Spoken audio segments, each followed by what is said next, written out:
G'day guys, it's Swala here.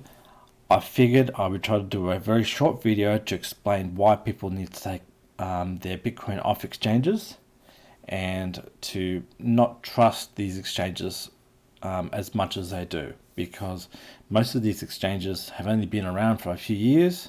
They don't have the long-term history to be able to say that they are solvent long-term. And so, most of these people, they're probably somewhat fairly inexperienced, and they've only been through maybe one bull cycle, or maybe even two, but it's just not enough experience. So we've got 7 random people here, right? I've just given them all random names. I just gave them the names that they look like they're appropriate to. And so they're excited about Bitcoin. So they want to go out there and they want to put all of their cash into the exchange of their selection. They've signed up, they put a whole bunch of cash in there. Of course, the exchange, they see all that money coming in. It can turn some of these exchanges a bit greedy. They can get a little bit cocky, a bit ahead of themselves, and it becomes a massive liability on their side. People consider these guys to be just straight up banks, but the truth of the matter is that when their balance grows bigger and bigger and bigger, it becomes a much bigger liability, a much bigger risk, and also might even drive up their insurance too, because they have a lot more to lose, and so there's a lot more danger. So the risk on their side grows and grows and grows the bigger their balance is. And so too many people leaving their cash on exchanges is a bad idea. And same thing with the Bitcoin too. So if anyone comes in and injects Bitcoin onto their exchange, it fills up their wallets and becomes a liability on that side too. So they've got to keep their security nice and tight. They got to prevent internal hacks or even custom even employees from going out there and taking all of their Bitcoin from internally. And that creates more liability too. So they've got a cash balance, which is a problem. They've got a Bitcoin balance, which is a problem. And they're taking on a bucket load of risk, absolute bucket load of risk. Now, the one thing that most people, they log in, they see their balances, and they think that's all good, right? They might have, let's say they've got $500 worth of Bitcoin on them, and they say, I'm all good. These guys, they've been here for a year and a half. They've got more experience than I do, so they can control it. But what you got to understand is that $500 of Bitcoin is not necessarily in your own little wallet. It's actually in a massive pool. So this wallet down here, this one here, is considered the hot wallet for the exchange. And basically all of your Bitcoin will all be splashed straight into that one particular wallet. That wallet holds everyone's Bitcoin. Everyone. And so your Bitcoin that is attributed to you is only a data entry. It's an IOU. It's basically just a couple of lines on an Excel spreadsheet, some sort of accounting package, and that basically just attributes that you have some sort of credit to the Bitcoin.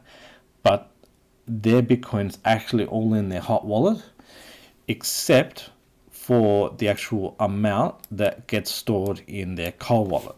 So occasionally they will try to take the risk out of their hot wallet, and they'll take off 80%, maybe 90%, and they'll go off and put it in a cold wallet, and that cold wallet will hold a large amount until points where let's say there's too much in the hot wallet, they need to top up the cold wallet, or if there is not enough money in the hot wallet, they'll pull money out of the cold wallet and put it back in the hot wallet.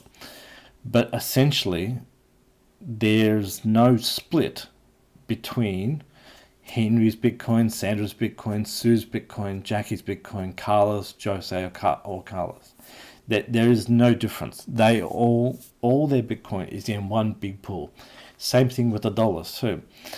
All of the dollars has gone straight into the one bank account.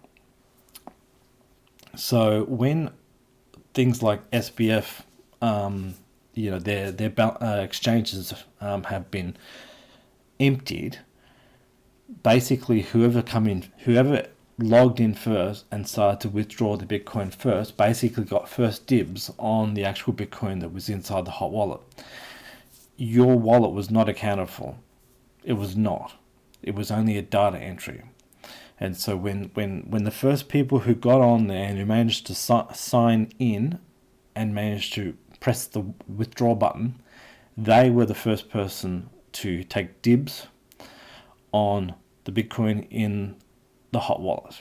Now, I don't know whether or not they released any cold wallet funds after the exchange started to get drained. They probably did make a transfer over, but all of that got drained too. They went all the way down to zero, and there was no more left. And people were left with just IOUs of promised Bitcoin that did not exist. And so I guess the point that I'm trying to ram home here is that if you think that you've got $500 of Bitcoin on your exchange and that it's said for, you've got to understand that it's pooled in, everyone else's Bitcoin, and so there's probably like a big pool of about $5 million worth of Bitcoin, and your $500 is just a small percentage, and everyone else is in there with that same amount too. And so when you withdraw, it goes into a real Bitcoin wallet, it goes into your own wallet, it's actually on the chain. That's the first time that you actually start to own your real Bitcoin, when it's in your wallet, on the chain, or in your cold storage. When it's in the exchange, you've only got a data entry. So just withdraw everything off the exchanges, get used to setting up either your own like mobile wallet, PC wallet, or if you've got the money and you're ready to go and do that, go and get a cold wallet. But if you want to practice, start with the PC wallet or a mobile wallet, pull a little bit off, and then when you're confident, go and put it on a cold wallet.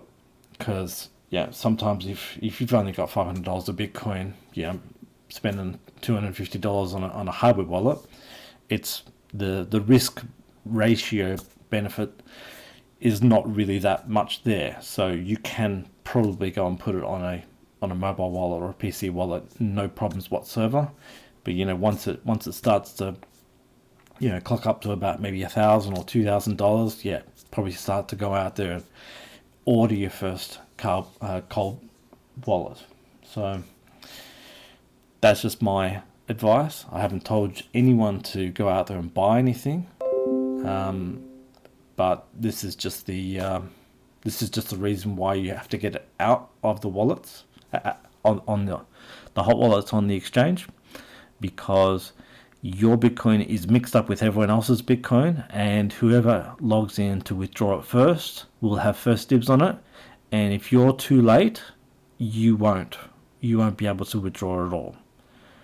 Alright, thanks for listening.